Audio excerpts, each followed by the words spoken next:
복 있는 사람이 좀 늦게 도착해서 책이 도착하지 않았는데 오늘부터는 이사야를 봅니다. 이사야 1장 오늘은 21절부터 31절까지 말씀을 보겠습니다.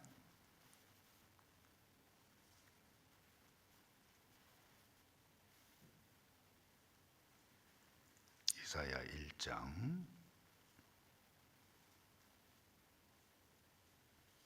21절에서 31절까지 제가 말씀을 봅니다. 신실하던 성읍이 어찌하여 창기가 되었는고, 정의가 거기에 충만하였고 공의가 그 가운데 거하였더니 이제는 살인자들 뿐이로다. 내 은찌꺼기가 되었고 내 포도주에는 물이 섞였도다. 내 고관들은 패역하여 도둑과 짝하며 다 뇌물을 사랑하며 예물을 구하며 고아를 위하여 신원하지 아니하며 과부의 송사를 수리하지 아니하는도다. 그러므로 주 만군의 여호와 이스라엘의 전능자가 말씀하시되 슬프다. 내가 장차 내 대적에게 보응하여 내 마음을 편하게 하겠고 내 원수에게 보복하리라. 내가 또 내 손을 내게 돌려 내 찌꺼기를 제물로 씻듯이 녹여 청결하게 하며 내 혼잣물을 다 제하여 버리고 내가 내 재판관들을 처음과 같이 내 모사들을 본래와 같이 회복할 것이라. 그리한 후에야 내가 의의 성읍이라 신실한 고을이라 불리리라 하셨나니 시온은 정의로 구속함을 받고 그 돌아온 자들은 공의로 구속함을 받으리라. 그러나 패역한 자와 죄인은 함께 패망하고 여호와를 버린 자도 멸망할 것이라. 너희가 기뻐하던 상수리 나무로 말미암아 너희가 부끄러움을 당할 것이요 너희가 택한 동산으로 말미암아 수치를 당할 것이며 너희는 잎사귀 마른 상수리 나무 같을 것이요 물 없는 동산 같으리니 강한 자는 사모라기 같고 그의 행위는 불티 같아서 함께 탈 것이나 끌 사람이 없으리라. 아멘. 사실 아멘이라고는 하기에는 참 끔찍한 말씀을 표현하고 있는데 이사야서를 이제 공부하게 될 텐데 이사야는 우리 유대 왕 이미 아수르는 주전 722년에 망했어요. 그래서 유다 10대 왕이었던 우시야, 요담, 아하스 그리고 히스기야 왕까지 꽤 이렇게 오랫동안 하나님의 계시를 받아서 당시 타락했던 백성들에게 하나님의 말씀을 선포했던 선지자였는데 그 이름의 의미가 여호와는 구원이시다라고 하는 의미입니다. 오늘 본문에 보면 참 형편없이 우리가 읽기에도 끔찍한 타락한 백성들의 모습을 드러내고 있습니다만은 학자들은 그래요. 이사야는 성경의 축소판이다. 성경이 66권이잖아요. 그러니까 이 이사야도 66장으로 되어 있어요. 전반부에는 인간의 역사가 얼마나 타락했는가, 하나님의 선택함을 입은 백성들도 결국 어떻게 타락해서 어떻게 망했고 어떻게 또 회복하고 해가는 이와 같은 구약뿐만 아니라 신약에는 은혜의 역사가 예수 그리스도를 통해서 어떻게 이루어지고 하나님의 나라가 어떻게 임할 것을 보여주는 그 축소판이다 그랬는데, 여러분 이사야 1장 읽으신 분 있겠습니다만 1장 1절부터 쭉 읽어보면 짐승들은 주인도 알고 나귀는 그 주인의 구유를 알지만 내가 낳은 나의 백성은 그 임자를 주인을 알지 못했고 거역했다. 자기 마음대로 행했다는 거예요. 그래서 왜 이와 같은 일들이 일어났는가? 다른 데 있지 아니하고 결국 하나님을 존중히 여기지 않았다는 거예요.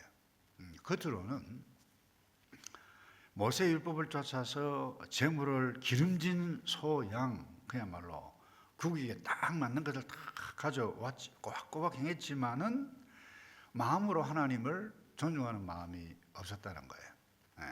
그러면서 우상을 섬겨요. 여기 상수리 나무라는 표현이 두 번이나 나오는데 그 우상들을 주로 어떻게 섬기느냐? 이방 사람들은 그러잖아요. 우리 한국에도 과거에 제사할 때 보면 뭐 나무 밑에 이렇게 뭐 갖다 놓고 막 절을 하고 그러잖아요. 상수리라 뭐 참나무가에 속한 큰 나무, 뭐 흔히들 도토리 나무라 그러는데 거기에다가 우상을 섬기고 아세라, 바알을 섬기는데 그래서 이 1장 4절에는 이렇게 표현이 되어 있어요. 그들이 여호와를 버리며 이스라엘의 거룩하신 일을 만홀히 여겨 멀리하고 물러갔도다 그랬어요. 겉으로는 예배도 참석하고 다 해요.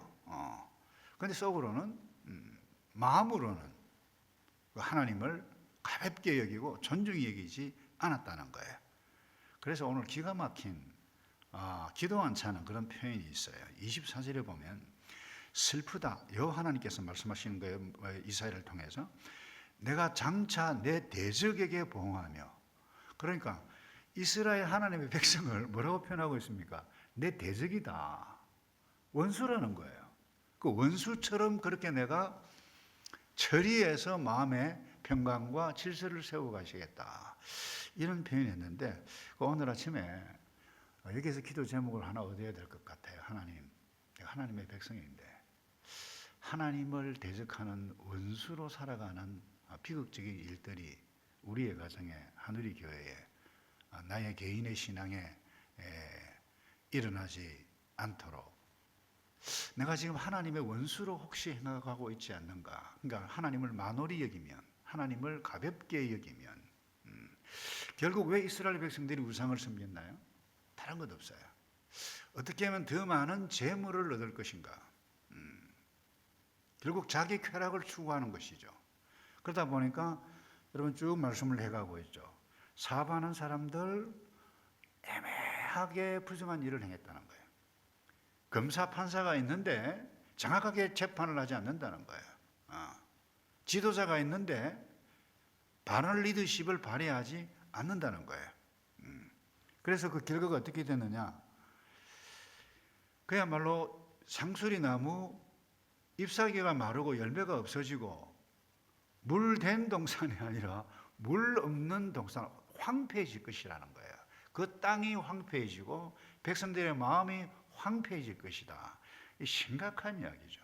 누가 이렇게 했다고요? 하나님의 백성입니다. 그 결과는 무엇입니까? 부끄러움을 당할 것이라는 거죠. 그래서 이사야, 예레미야 선지자가 통해서 메시지 주신 것이 무엇입니까? 돌아오라는 거예요. 그래서 채찍으로, 진노의 채찍, 심판의 채찍으로 내리실 것인데 너희들은 어쩔 수 없이 맞게 되어져 있다는 거예요. 그런데 그렇게 했던 이유가 무엇이냐? 결국 이사야 그 의미처럼 여호와는 구원이시다. 구원하시는 하나님 백성이기에, 내 백성이기에, 사랑하기에 내가 따가운 말을 하고 따가운 채찍을 들 것이다. 이와 같은 표현인데 오늘 21절 이하에 신실하던 성읍이 어찌하여 창기가 되었고 정의가 거기에 충만하였고 공의가 그 가운데 거하였었는데 이제 너희는 그렇지 않다는 거예요. 살인자들 뿐이었다. 참 안타까운 모습이 아닐 수가 없습니다. 그래서 오늘 아침에 우리가 이 말씀 앞에 서면서 내가 하나님의 원수처럼 행해가고 있지 않는가. 자칫하면 예배를 드려도 나를 위한 예배일 수 있습니다. 기도를 하더라도 내가 원하는 그것만 이루어 가기 위해서 하다 보면 하나님을 존중히 여기지 못하는 모습으로 나타날 가능성이 있을 수가 있습니다. 어쩌면 이 이사야 선지자, 어쩌면 아니라 실제로 그랬어요. 예레미야 선지자, 이사야 선지자가 잘못을 나라가 망한다라고 했을 때 왜 망해? 우리가 무엇을 어떻게 했는데 뭐가 문제야? 이렇게 했어요. 기가 찰 노릇이죠. 자칫 잘못하면 왜 하나님 이렇죠? 라고 우리 역시 그와 같은 모습으로 나타날 수 있다라고 하는 부분입니다. 그래서 두 번째로 오늘 정리해 가기 원하는 것은 그럼에도 불구하고 하나님은 여전히 나의 구원자이시다. 그것을 꼭 기억해가고, 사실 이사야서를 1장부터 2장, 3장, 6장 가면 이 이사야 부름을 입는 사건들이 쭉쭉쭉쭉 나옵니다만은 그야말로 참 우리가 읽기 부담스러운 패역한 모습들이 굉장히 많이 나옵니다. 그때 내가 이와 같은 모습으로도 나타날 수 있다. 경고의 메시지, 하나님의 사랑의 소리라고 꼭 들어야 할 것을 꼭 기억해 가고, 그래서 1장 18절에도 이렇게 말씀합니다. 아무리 타락해 죽을 사람도 하나님은 회복의 길을 여신다. 그 메시지예요. 전체 메시지가. 그래서 18절에 보면 1장 18절에 여호와께서 이르시되 오라 우리가 서로 변론하자. 너희의 죄가 주홍 같을지라도 눈과 같이 희어질 것이다. 진홍같이 붉을지라도 양털같이 희게 되리라. 그 다음 26절 이하에 내가 모사들을 본래와 같이 회복할 것이라. 이 엄청난 타락의 모습을 표현하는 그 가운데서도 중간중간에 뭐예요? 회복할 것이다. 그리한 후에야 너가 의의 성읍이라 신실한 고을이라 불리리라 하셨나니 그랬어요. 우리가 때로 주님 앞에 잘못된 모습으로 나타날 때 무엇이 답입니까? 다른 것 없습니다. 주님 잘못됐습니다. 회개가 답입니다. 그런데 이와 같은 회개할 마음을 딱 잃어버리면 이제 큰일이죠. 마음이 무덤덤해집니다. 영적으로 무지해지고 그야말로 백치 현상들이 나타나게 되어집니다. 돼지처럼, 죄송합니다만 먹고 자고 배불리 먹어 자기 만족에 추구하는데 우선순위를 두다 보면 자녀들이 보이지도 않고 이웃도 보이지 않고 그런 모습으로 나타날 수가 있어요. 하나님을 존중히 여기고 특별히 우리 자녀들 얼마나 놀기 좋고 그야말로 이 디지털 문화가 엉뚱한데 시간을 빼앗기도록 하는 문화가 굉장히 많아요. 그래서 어제도 제 후배 목사님과 잠깐 통화를 했습니다만 주일학교 폐지론까지 나와요.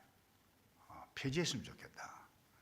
주일학교만 해가지고 우리의 자녀들을 신앙교육을 할 수 있는 때가 아니다는 거예요. 무슨 이야기입니까? 그러니까 결국 부모들이 주일학교 교사가 아니라 매일 교사가 되어야 된다는 거예요.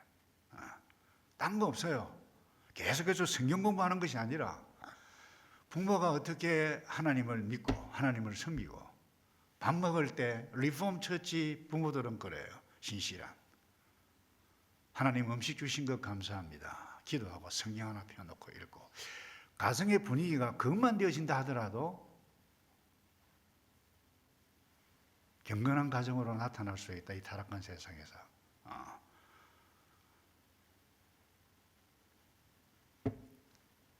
여러분들의 이제 할아버지 할머니가 되어졌는데 여러분 손자 손녀들 걱정하셔야 돼요. 그래서 우리가 이미 2년 전인가요 당에서 우리 기독교 학교를 세워야 되겠다고 결정을 했습니다만은 여러 가지 상황들 때문에 어려움이 있습니다만은 여러분 이 일을 놓고 기도를 하셔야 됩니다.